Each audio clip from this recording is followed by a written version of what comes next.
जानते होगे। मैम और एक क्वेश्चन पूछना चाहूँगी। एग्जिट के बारे में काफ़ी न्यूज़ ऐसे फैल रहे कि इलीगल तरीके से पार्टीज में स्नेक्स का सप्लाई करते हैं नशे के लिए, तो आपका क्या कहना है? मतलब आपने क्या सोचा है इसमें? कितनी इस बात में कितनी सच्चाई आप है? पहले बताइए आप लोगों ने क्या सोचा है, क्योंकि मैंने नोटिस किया है कि आज की मीडिया में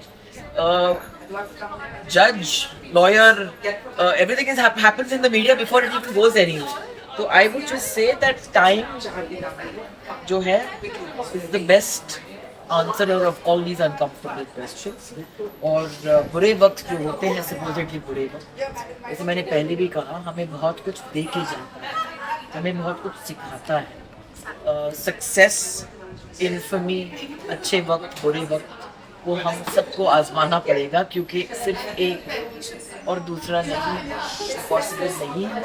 वही लोग जो और वही मीडिया जो आपको चढ़ाती है बहुत ऊपर, वही लोग और वही मीडिया आपको गिराती भी है बहुत जल्दी। तो बैलेंस रखना बहुत ज़रूरी है। और चाहे वो अच्छे वक्त हो या बुरे वक्त, अनकंफर्टेबल टाइम्स हो या बहुत ही easy times, take it all with a truckload of salt, because eventually this truth cannot be manipulated.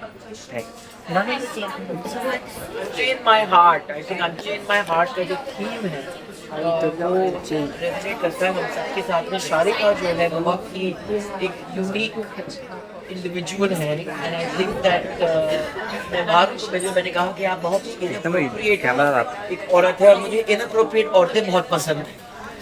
जो मतलब हर वक्त जिंदगी एक एक सेम तरीके से जीते हैं, जो ऑलवेज टोल्ड द लाइन, जो रूल्स ब्रेक नहीं करते हैं, तो कहीं ना कहीं मेरे दिल तक वो अपना एक मार्क नहीं छोड़ते हैं। तो I think Sharika breaks all the rules, अपने खुद के दिल को फॉलो करती है, एंड आई थिंक किताब है वो उसके दिल से ही आया है, and that's why I am here just to support. I think हम औरतों को एक दूसरे की सपोर्ट करना बहुत ज़रूरी है। यस मैम, इस इवेंट का सबसे बेसिक फैक्टर यही रहा वुमेन एम्पावरमेंट, और आज एक मतलब एक न्यूज़ ज़्यादातर फैल रही है रश्मिका मंदाना का इनअप्रोप्रिएट वीडियो वायरल हो रहा है। ये आप क्या होता है ना, आप ऐसे माहौल में एक आउट ऑफ कॉन्टेक्स्ट अगर सवाल मुझे पूछेंगे जो वीडियो मैंने देखा नहीं है, तो I think it's very unfair, क्योंकि आप मुझे कैमरा पे ब्रीफ करके मेरा रिएक्शन नहीं ले सकते हैं ना।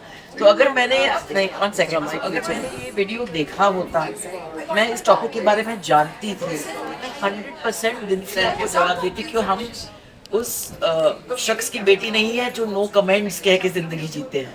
तो I do not have any reference to what you are talking about, तो मैं इसके बारे में बात नहीं करूँगा। ओके मैम, जानते होगे। मैम और एक क्वेश्चन पूछना चाहूँगी। एग्जिट के बारे में काफ़ी न्यूज़ ऐसे फैल रहे कि इलीगल तरीके से पार्टीज में स्नेक्स का सप्लाई करते हैं नशे के लिए, तो आपका क्या कहना है? मतलब आपने क्या सोचा है इसमें? कितनी इस बात में कितनी सच्चाई है? आप पहले बताइए आप लोगों ने क्या सोचा है, क्योंकि मैंने नोटिस किया है कि आज की मीडिया में जज, lawyer, everything is happens in the media before it even goes anywhere. तो I would just say that time जो है is the best answer of all these uncomfortable questions. और बुरे वक्त जो होते हैं, सपोजिटली बुरे वक्त, जैसे मैंने पहले भी कहा, हमें बहुत कुछ दे के जाता है, हमें बहुत कुछ सिखाता है। सक्सेस, इन्फमी, अच्छे वक्त, बुरे वक्त, वो हम सबको आजमाना पड़ेगा, क्योंकि सिर्फ एक और दूसरा नहीं पॉसिबल नहीं है। वही लोग जो और वही मीडिया जो आपको चढ़ाती है बहुत ऊपर, वही लोग और वही मीडिया आपको गिराती भी है बहुत जल्दी। तो बैलेंस रखना बहुत ज़रूरी है। और चाहे वो अच्छे वक्त हो या बुरे वक्त, अनकंफर्टेबल टाइम्स हो या बहुत ही easy times, take it all with a truckload of salt, because eventually this truth cannot be manipulated. मैंने एक लंबे अरसे के बाद आपने कमबैक किया है, इतना बड़ा ब्रेक लिया, तो जो सिनेमा का में जो चेंजेस देखने को मिल रही, जो ओटीटी की जिस तरह की फिल्में बन रही, जिस तरह की सीरीज बन रही है, उसके ऊपर आपका क्या टेक है? पूरा जनरेशन चेंज हो गया है। पूरा जनरेशन चेंज हो गया है, मगर मैं 21 साल से कैमरा के सामने नहीं थी, कैमरा के पीछे तो थी। सनी लियोनी को, जॉन एब्राहम को मैंने लॉन्च किया, तो आई थिंक जनरेशन को इन्फ्लुएंस करने में मेरा हाथ काफ़ी रहा है। I have not been disconnected from main stream media. मैं सिर्फ पर्दे के पीछे, कैमरा के पीछे चले गई। मगर 21 साल बाद हाँ मैंने बॉम्बे बेगम्स में काम की थी, वो OTT नेटफ्लिक्स की सीरियल थी and it was a very strong role, बहुत ही बोल्ड सब्जेक्ट, क्योंकि औरतों की सारी जो समस्या थी उसमें बहुत ही बेबाक तरीके से डायरेक्टर ने हैंडल की एंड उसके बाद मैंने चुप किया that also was a very unusual कि एक सीरियल किलर है जो फिल्म क्रिटिक्स को मार रहा है, अनयूजुअल सब्जेक्ट। अभी 2 और शोज़ किया और मेरी जो पैदाइश हुई है 1989 में, एक फिल्म थी डैडी, दूरदर्शन पे आई थी। तो दूरदर्शन उस टाइम पे हमारी OTT तो थी, हर किसी के घर में जाती थी। आज फिर भी चॉइसेस है लोगों के पास में कि ये OTT चैनल को देखे या ना।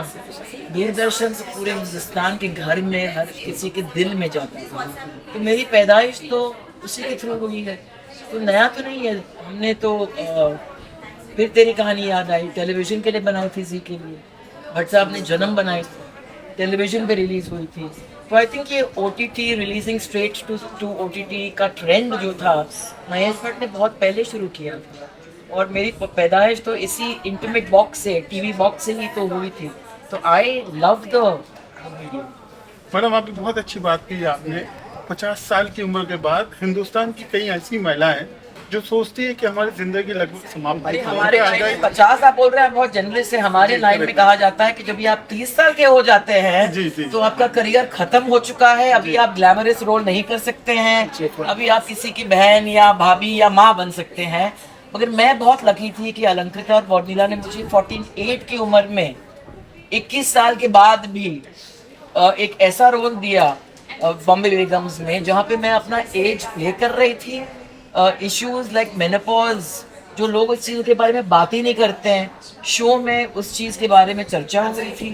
और ये नया मीडियम ही हमें ये अपॉर्चुनिटीज देता है। तो I think age is just a number for women in entertainment today. ये 20 साल पहले आप नहीं कह सकते। और एक बात बहुत अच्छी थी, आपने एक हिंट भी दी कि आप फिर से दोबारा मैरिज करना चाहेंगे, तो क्या क्वालिटी ढूंढती हैं आप उनमें जिससे आप फिर से दोबारा शादी करके सेटल होना चाहेंगे? और हर जरूरी नहीं है कि अगर मेरी जिंदगी में कोई आएगा और प्यार होगा कि हम जब तक आप पेपर पे, कागज पे साइन नहीं करते, क्या रिश्ते पेपर पे बनते हैं? रिश्ते दिल में बनते हैं, दिल में टूटते हैं। तो बात यही है कि जब भी आप एक कंपेनियन के साथी के बारे में बात करें, वो शादी हो या ना हो, वो तो टाइम और वक्त और जिंदगी बताएगा ना। मैं बैठ के ये सोचती नहीं हूँ इतना ज्यादा। मैं ये कहती हूँ कि अगर मेरी जिंदगी में कोई आए तो वेलकम, अगर ना आए तो मैं मर तो नहीं जाऊंगी आपके प्यास में या वेट कर रही हूँ मैं इसके लिए। I am rather happy. मैं बहुत ही सेल्फ कंटेन्ड हूँ, जिंदगी बहुत ही जनरस है इस टाइम पे। I am working, I have friends, I have relatives, I have love, but if I meet that wonderful person, great. If I don't meet that wonderful person, as great. आप Alia Thank you, और ma'am. आपके बीच में क्या difference देखती हैं? आप मेरा पूरा इंटरव्यू लेंगे एक यार। लास्ट आखिरी सवाल। डिफरेंसेस क्या एक डिफरेंस? मिनट बेटा, बच्चा एक मिनट। जी जी बोलिए, आलिया और आपके बीच में आपको क्या डिफरेंस लगता है दोनों के बीच? डिफरेंसेस मतलब वो जिंदगी को अलग नजरिया से देखती है, मैं थोड़ी अलग नजरिया से देखती हूँ, मगर एक वैल्यू सिस्टम तो सेम है।